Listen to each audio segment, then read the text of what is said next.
Casey Affleck is currently, garnering huge critical plaudits and everything for Manchester by the Sea, which we're going to review after past. So this is Ben Affleck in an adaptation of the novel by Dennis Lehane, whose work, of course, provided the basis of Gone Baby Gone, in which Ben directed Casey Affleck, didn't he? And also he wrote Shutter Island and Mystic River.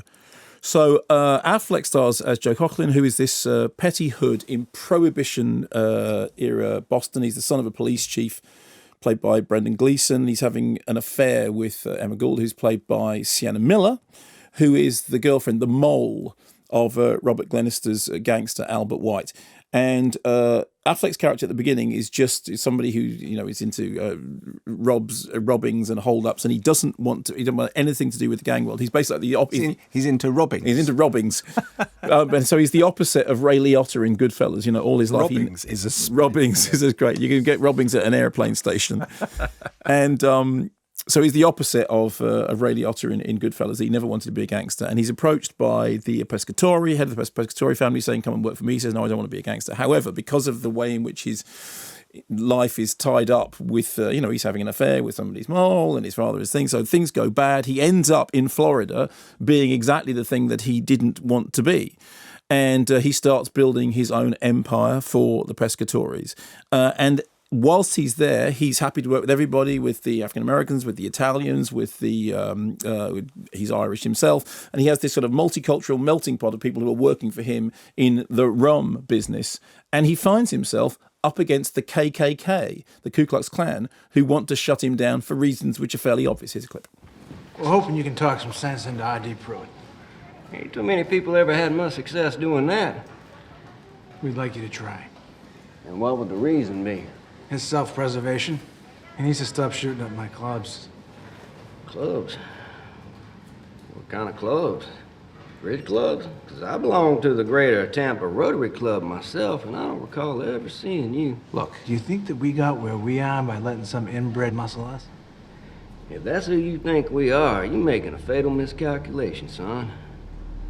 'Cause we're clerks and bankers and police officers and deputies and hell, we even got a judge. And if you're dumb enough to fight us, we're gonna rain bloody hellfire down on you and all you love. So you're threatening me with people who are more powerful than you? Exactly. What am I talking to you for? So you get a sense from that of the kind of movie that it is. And there are some really strong performances. Matthew Mayer, who you didn't hear in that clip, who plays R.D. Pruitt, is really good and really scary as the racist loose cannon who becomes our anti-hero's nemesis. Also, Chris Cooper is the sheriff. I mean, I don't think he's ever given a bad performance in his life. Elle Fanning's his daughter, about whom he cares more than anything, and who becomes the centre of a strange subplot which then blossoms in ways that you don't fully expect. So there is a lot of, remarkable talent, both in front of and behind the camera. The problem then is that it's a fairly unremarkable film. It's not a bad film, and it's had some very, very stinky reviews.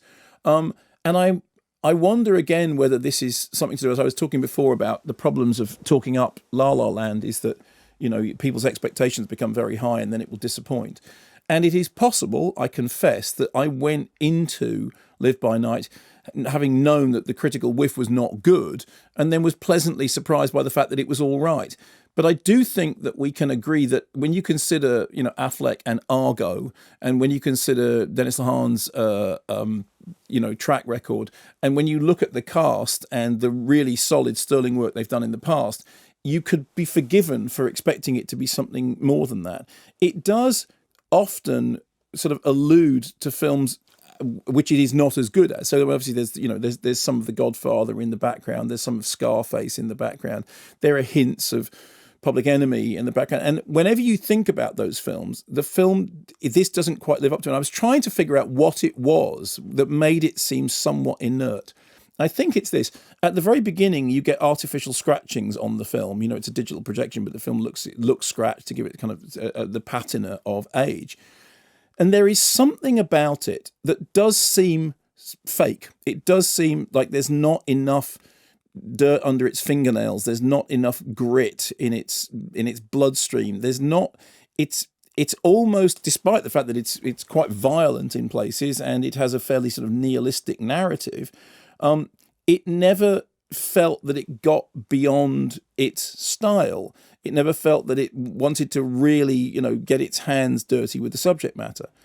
But that said, there are things in it that work perfectly adequate. I was never bored, and it's not a short film. I've never found myself being bored or, not interested in the story. There are elements of it that are very broad. Sienna Miller's character is played with very broad strokes. I think, incidentally, she's a very fine actress nowadays, but the character is fairly broadly played.